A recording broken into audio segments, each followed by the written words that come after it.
everybody. This is Coach Mark from South Region Driving School, Friendswood location, coming to you once again with your tip of the day.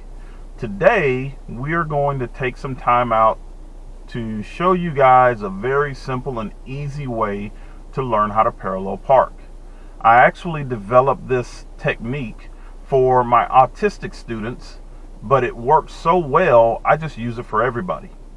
So we're going to get started, and it will only take you about 10 to 15 minutes to master the art of parallel parking.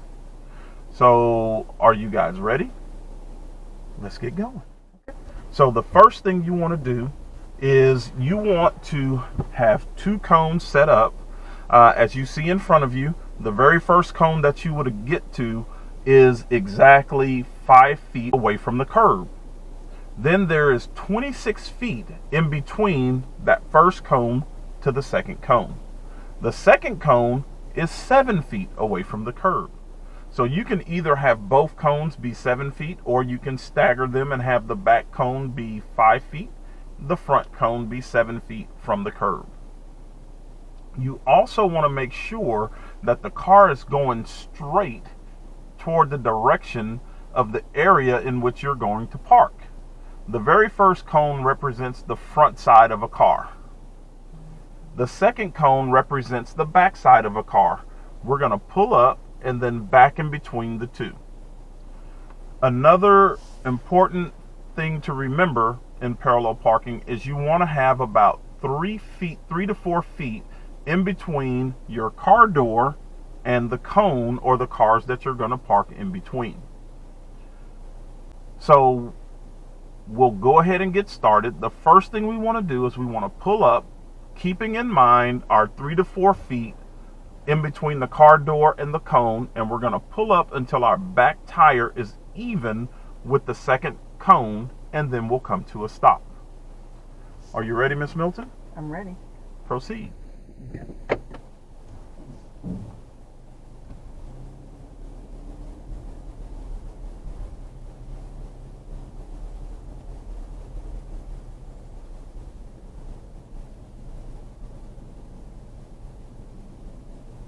So come to a stop, and we can visibly see from here our distance from the cone. Go ahead and transition forward until your back tire is even with the second cone.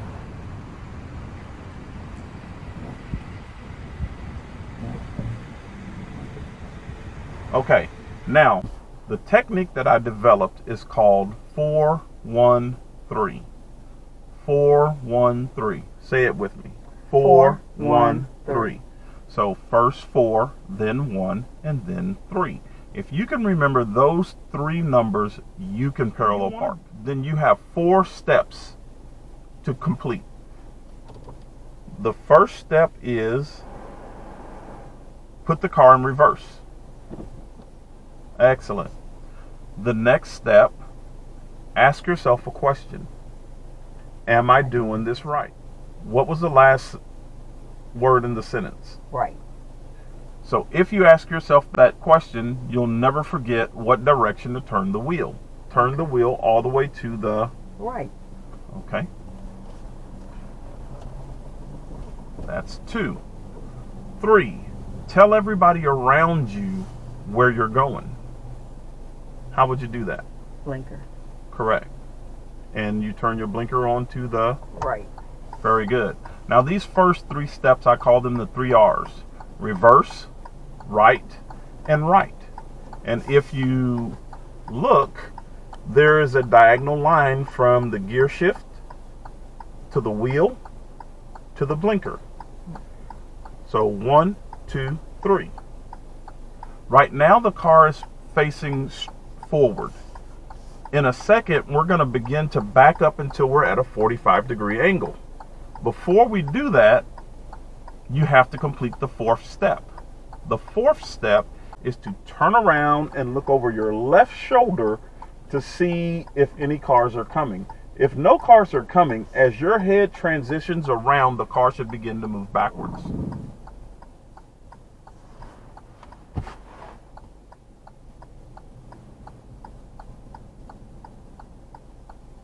A little more. Keep going.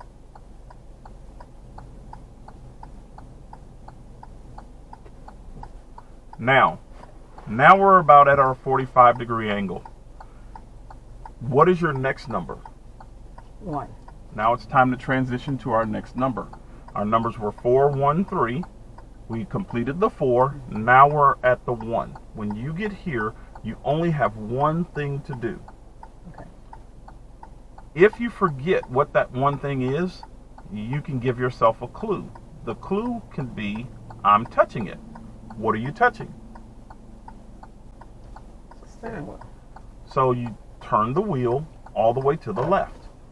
If you notice, when you turn the wheel to the left, your indicator went off. Now, you basically have completed parallel parking. The only thing you have to do at this point is back up until the car is perfectly straight, and then place the car in park. Do nothing else. Proceed. Turn around and look forward. So as you see, she's turning around, she's looking behind her. This is why the process should be easier. She should not be looking behind her. Turn around and look in front of you. Turn around and relax, look in front of you. Back up until the car is perfectly straight. And you notice I've never told her to turn the wheel. So I need you guys to stay with the program and follow the directions just as I give them. Come to a stop, put it in park. This is what makes the technique simple. Do nothing extra. She began to straighten the wheel. She's turning around, looking behind her. That's a lot of extra movement that you don't have to do. Turn around and look straight in front of you and just back up until the car is straight. Once the car is straight, you put the car in park. You are perfectly between both cones. You have the same distance in front of you as you do behind you, and you are within 6 to 18 inches from the curb. That is perfect. You notice I never told you to straighten the wheel or to move up or move back once you got in the space. There's a reason.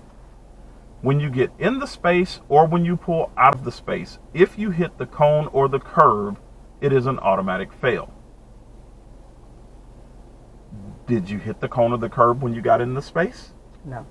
So if you don't move the wheel, you are already set up to pull out of the space without hitting the cone or the curb.